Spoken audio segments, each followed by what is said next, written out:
शाही रामायण। बादशाह अकबर के दिमाग में तरह तरह के विचार उठते रहते थे।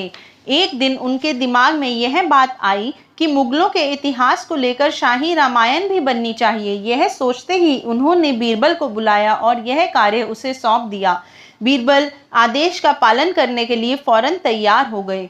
अगले दिन रामायण की तमाम कठिनाइयों का बयान करते हुए बीरबल ने बादशाह को बताया, आली जहां, शाही रामायण तैयार करने के लिए फिलहाल 20,000 रुपयों की जरूरत है।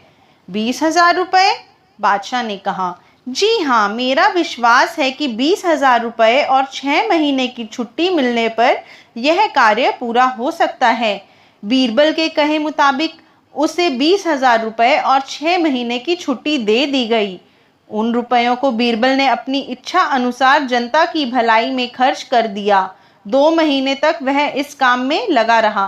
5वें महीने के अंत में बीरबल ने सादे कागज की जिल्द बनवाई और उसे एक आदमी के सिर पर रखकर बादशाह के पास पहुंच गया।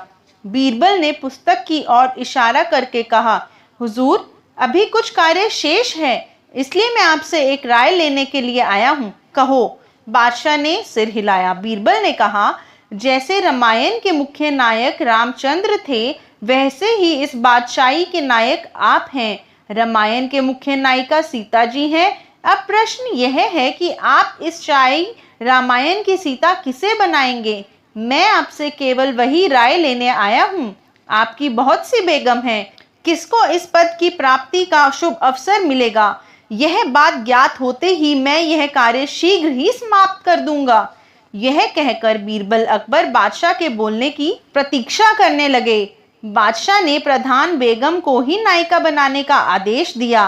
तत्पश्चात बीरबल ने बड़ी बेगम साहिबा के भवन की ओर प्रस्थान किया।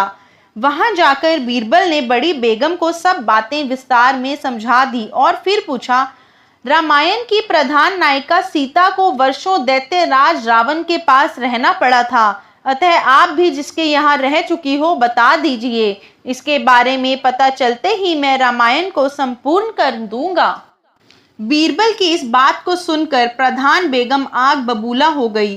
बीरबल वहां से लौट पड़े और मन ही मन खुश होते हुए बादशाह के सामने पहुंचे।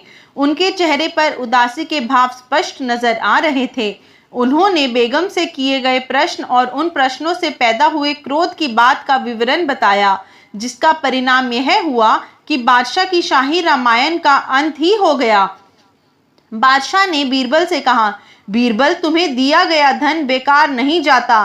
20,000 रुपये का तुमने सदुपयोग किया है। मुझे सब पता चल गया है, इसलिए समय समय पर मैं ऐसा करता हूँ।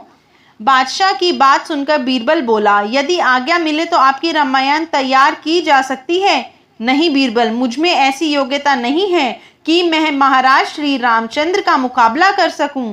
तुम अपने काम को संभालो, जो 6 महीनों से पड़ा हुआ है। बीरबल खुशी खुशी वहां से विदा हुआ और अगले दिन से उसने अपना कार्य प्रारंभ कर दिया।